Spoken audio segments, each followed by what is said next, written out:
que tem que fazer.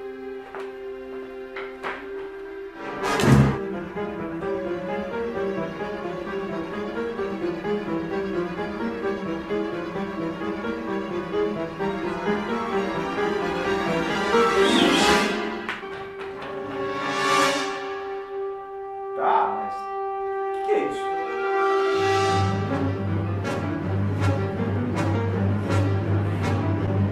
Eu construí uma máquina do tempo!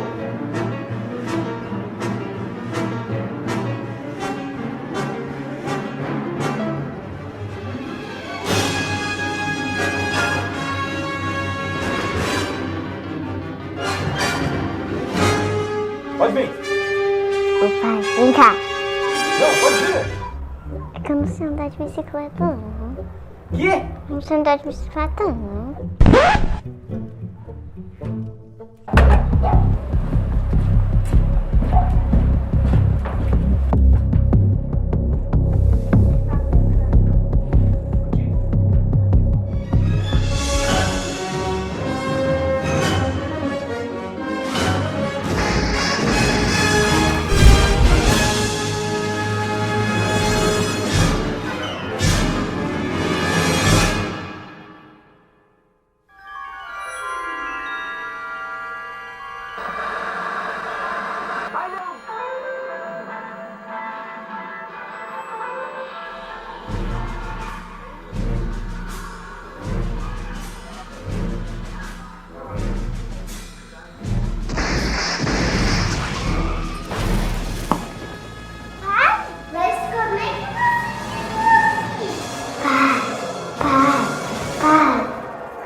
Todo mundo com a televisão ligada de novo!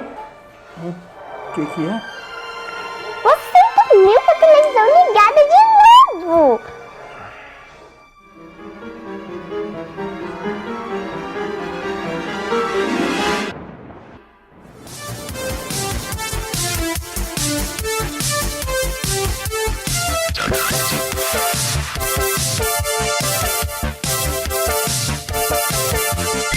Opa! Seja bem-vindo, senhoras e senhores. Eu sou Marcelo Robocop. Se você procura entretenimento ou um pouco de cultura inútil, seja bem-vindo ao Não Era Tão Fácil. Ou quem nunca quis viajar para o passado, consertar aquela cagada que fez na vida e voltar para o presente como se nada tivesse acontecido.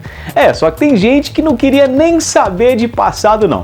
Se pudesse, era um pulinho lá para o futuro, pegava os números da Mega Sena, voltava, jogava e ficava milionário. Pois é, a viagem no tempo sempre mexeu com o imaginário de todo mundo. E apesar de tudo parecer tema de ficção científica, muitos estudiosos afirmam que é muito difícil, mas sim é possível a viagem no tempo. Inclusive, mesmo não sendo muito divulgado, cientistas nunca pararam de discutir e estudar sobre essa possibilidade. Segundo grandes estudiosos, a tão sonhada viagem no tempo é toda baseada em 3 pontos: velocidade, gravidade e espaço. Se você conseguir alterar radicalmente esse aspecto, pronto, a mágica acontece.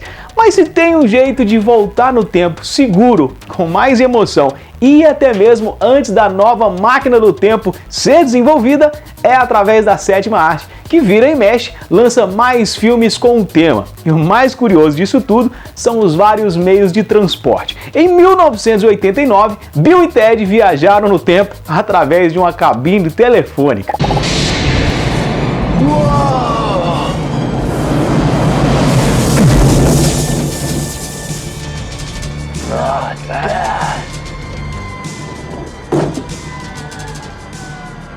Greetings, my excellent friend.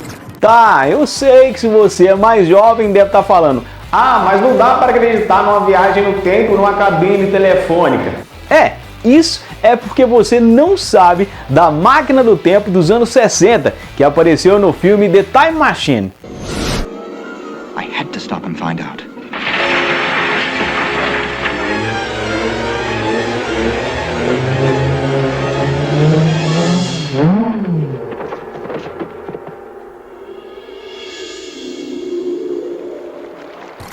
Mas no caso dessa máquina do tempo, eu vou até defender, porque pelo menos a produção do filme tentou ali misturar várias tecnologias, um monte de botão, umas luzinhas piscando, e todo mundo sabe que um monte de informação daquele jeito, pisca-pisca na luz, coisas girando e um baseadinho à toa, qualquer um pode viajar no tempo, né? Mas pra mim, a mais desrespeitosa viagem no tempo, sem dúvidas, foi a do filme O Exterminador do Futuro. Não, porque até no filme De Repente 30 foi mais convincente. Pra quem não lembra desse filme, a história é de uma menina de 13 anos que queria ser adulta. E aí um colega chegou e disse: eu tenho a solução para os seus problemas. E o que era? Eu quase esqueci. Pó do desejo. Aqui diz: o pó do desejo sabe o que se passa em seu coração. Vai realizar todos os seus sonhos. Sim, um pó mágico, que era só jogar na menina e quando ela acordasse, ela já teria 30 anos. Sim, eu sei que se você é um garotão dos dias de hoje, vai dizer também: ah, vocês acreditavam nisso? Pó mágico? Meu jovem amiguinho, mas não estamos falando de qualquer pó mágico. O desse filme, nitidamente, dava pra ver que era um quissuco de morango ou, no mínimo, aquele pozinho do pirulito do Bozo. Você embala de pelique, aí você faz assim, ó. Tem pozinho aqui. Gostou. Aí depois, tem que botar o pozinho. Cadê o pozinho? Aqui, eu tô. Aqui. Achei, Esse negócio é interessante, hein? Dois. Aqui, ó, o pozinho.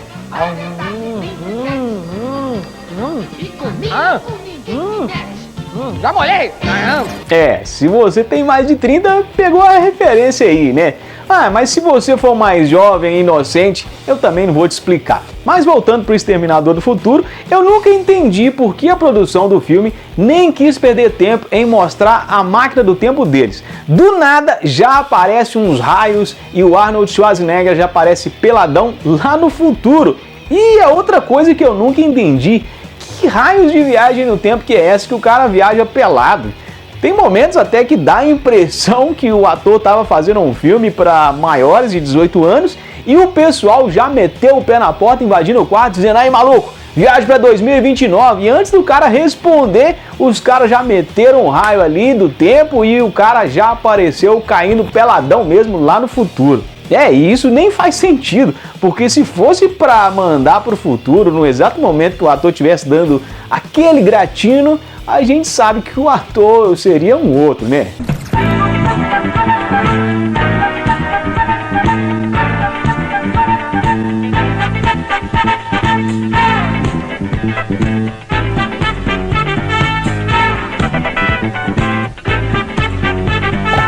Mas chega de ficar lembrando dessas viagens malucas e vamos voltar para o futuro, quer dizer, para o passado.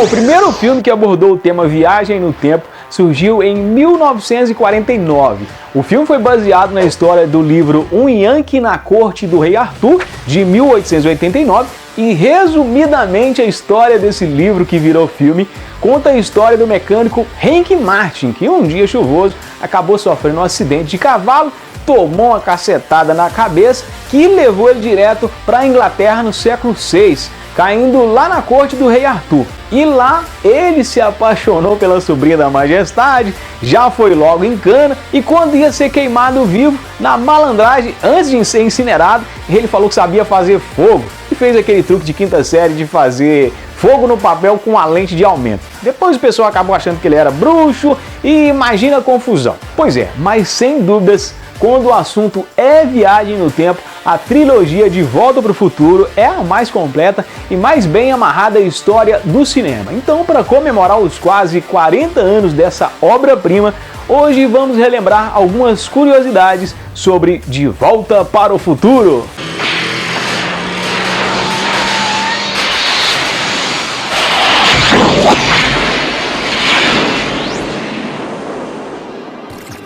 Apesar de hoje ser inquestionável o sucesso de Volta para o Futuro, essa história de viagem no tempo não começou sendo vista com bons olhos não. Tanto que o roteiro principal do filme foi rejeitado por todos os grandes estúdios de Hollywood.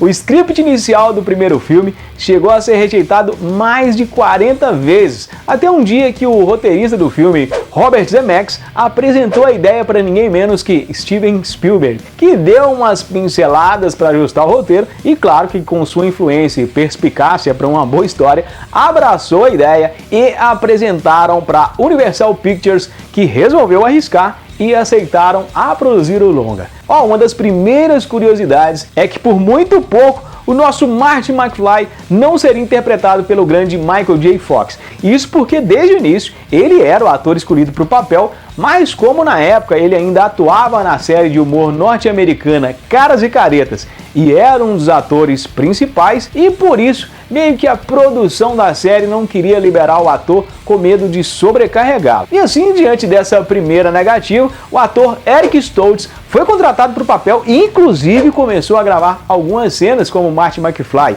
e ficou mais ou menos por uns 30 dias interpretando e vivendo o personagem.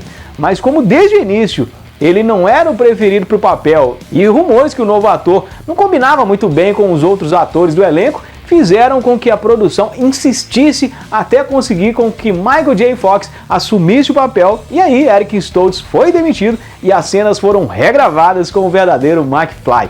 No começo desse programa a gente falou de algumas máquinas do tempo que não passaram muita credibilidade. E por muito pouco, a máquina do tempo de Volta para o Futuro não estaria nessa lista como uma das mais ridículas. Sim, isso porque no script inicial, o objeto responsável pela viagem no tempo seria uma geladeira velha. Depois meio que evoluiu para uma câmara que ainda assim parecia uma geladeira, até que alguém sensato deve ter falado: gente, viajar no tempo em uma geladeira não dá, né? E aí sim, decidiram que a máquina do tempo ia ser um carro, e o modelo escolhido foi pela aparência futurística na época, que era um DeLorean DMC de 1981, com suas inovadoras e charmosas portas asa de gaivota. O primeiro filme de Volta para o Futuro se passava em 1985, tanto na ficção quanto na vida real, já que o filme foi lançado também em 85. Já a parte 2 do filme foi lançada em 1989,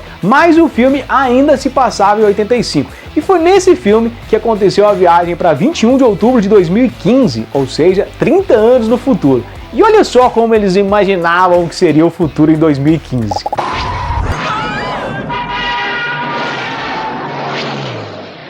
Mas que diabo era aquilo?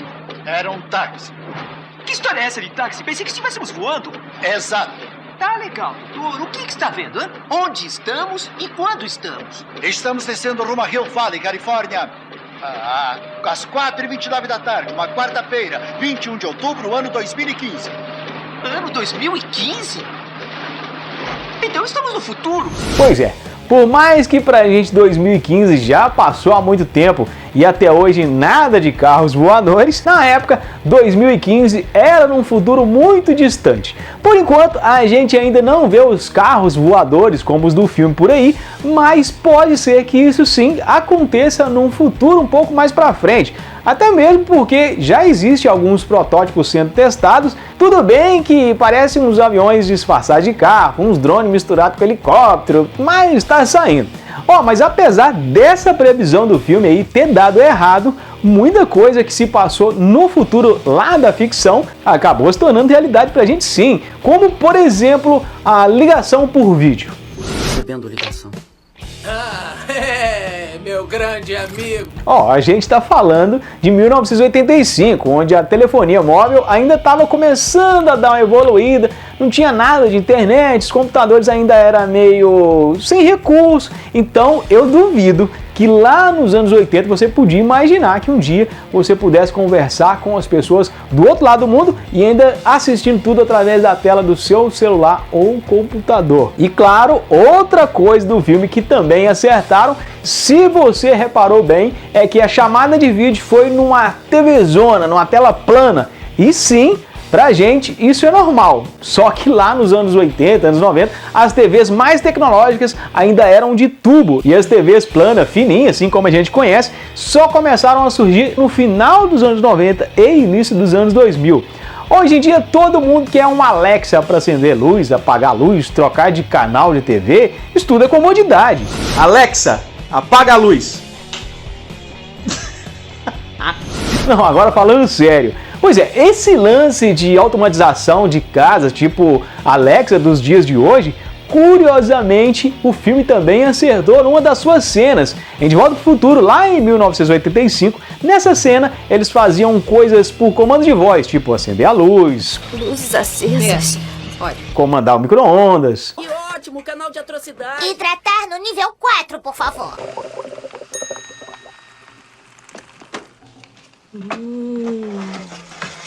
Is it ready? Ah, e ainda nessa parte tecnológica, eles também usavam dispositivos para abrir portas através de digital, que hoje em dia é comum. Agora, uma coisa que apareceu no filme, que todo mundo sonhou que realmente virasse realidade no futuro, foi o hoverboard. Hoverboard. Where is he? Here. There!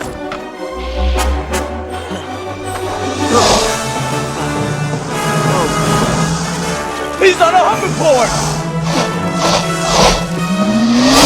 Ó, esse skate voador do filme sempre foi um sonho de consumo de todo mundo que conheceu a história desse filme. Mas até hoje, infelizmente, esse sonho ainda não é possível. E olha que não foi por falta de tentativa não, porque há muito tempo vários protótipos vêm sendo testados e muita coisa maluca e desengonçada já apareceu por aí.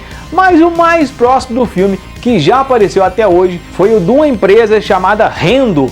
Mas mesmo assim, infelizmente, o skate da vida real só funciona se tiver alguma plataforma de metal e nem é esse negócio que se diga, puxa, como ele voa, já que o negócio fica só uma faísquinha para encostar no piso, mas é o que temos. E se você quiser um desse, ainda vai precisar desembolsar algo em torno de 10 mil reais. Olha, já que falamos sobre o hoverboard, se isso te conforta, o do filme também não flutuava. Inclusive, dava o maior trabalhão para fazer as cenas. E como eu gosto de estragar a magia das coisas aqui, é claro que nós vamos mostrar como tudo era feito. Para fazer as cenas do skate voador, muitas técnicas precisaram ser aplicadas, principalmente com cabos de aço que mantinham os atores pendurados, flutuando em movimento. E para essas cenas, os skates precisavam até ser parafusado no tênis do pessoal. Já nas cenas de close, aí tudo era mais fácil.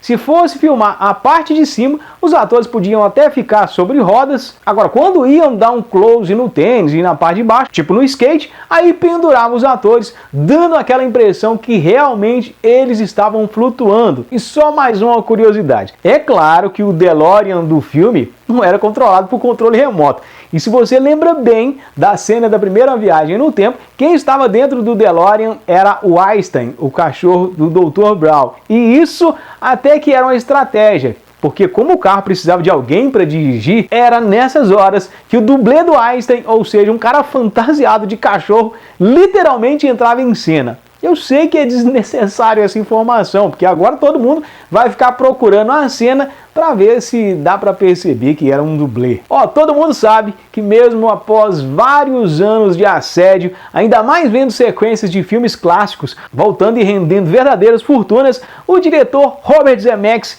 que tem os direitos da franquia De Volta ao Futuro, já falou 1 milhão de vezes que enquanto ele tiver vida, nunca deixará ninguém mexer nessa história, porque para ele, De Volta para o Futuro não precisa de um quarto filme, e a trilogia já tá bom demais. Se depender dele, ninguém mais entra no DeLorean para viajar no tempo. Ó, na minha opinião, mesmo eu amando a franquia De Volta para o Futuro, eu entendo os Zemeckis e até acho que é melhor não mexer com essa história mesmo não. É, porque os filmes de hoje em dia exageram demais e às vezes querem misturar um monte de franquia no mesmo filme para dar engajamento, quer monetizar tudo. E se fizesse o quarto filme De Volta ao Futuro, provavelmente a viagem não ia ficar só no tempo não. Eu já até imaginei o roteiro desse novo filme que provavelmente seria mais ou menos assim. Para começar, o Marty ia chegar por um portal, cabelinho moderno, braço tatuado. Claro que filme de carro tem que ter corrida, aí um piloto ia ter a cara do Vin Diesel, só que meio monstro para dar mais emoção.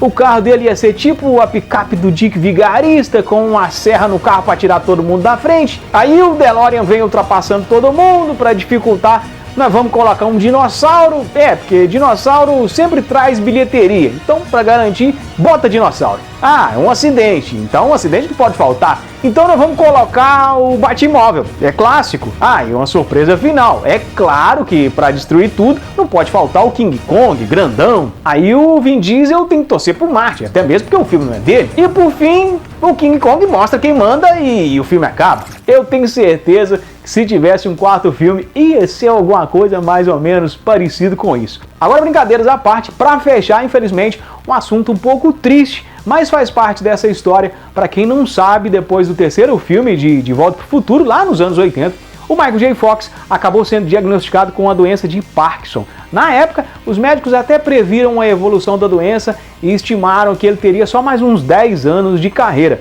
Isso lá nos anos 90. Mas ele foi guerreiro e continuou atuando bem mais que isso. Inclusive, dos últimos filmes que o ator participou, foi no A Gente Se Encontra Ontem, que foi um filme de viagem no tempo que estreou na Netflix em 2019 e claro que foi uma homenagem ao ator que viu um professor nessa trama. Pois é, apesar do ator ter uma carreira de grande sucesso, vários papéis clássicos, como um que eu adoro, que é o Scott do filme Teen Wolf, que ele era um lobo, fazia maior bagunça na escola, mas é inegável que o seu personagem principal e mais icônico, é claro, que foi o vivido na trilogia de Viagem no Tempo, e a prova disso é que sempre em datas comemorativas os atores principais dos filmes se encontram e os fãs vão à loucura, como nesse encontro de 30 anos do filme que aconteceu lá em 2015.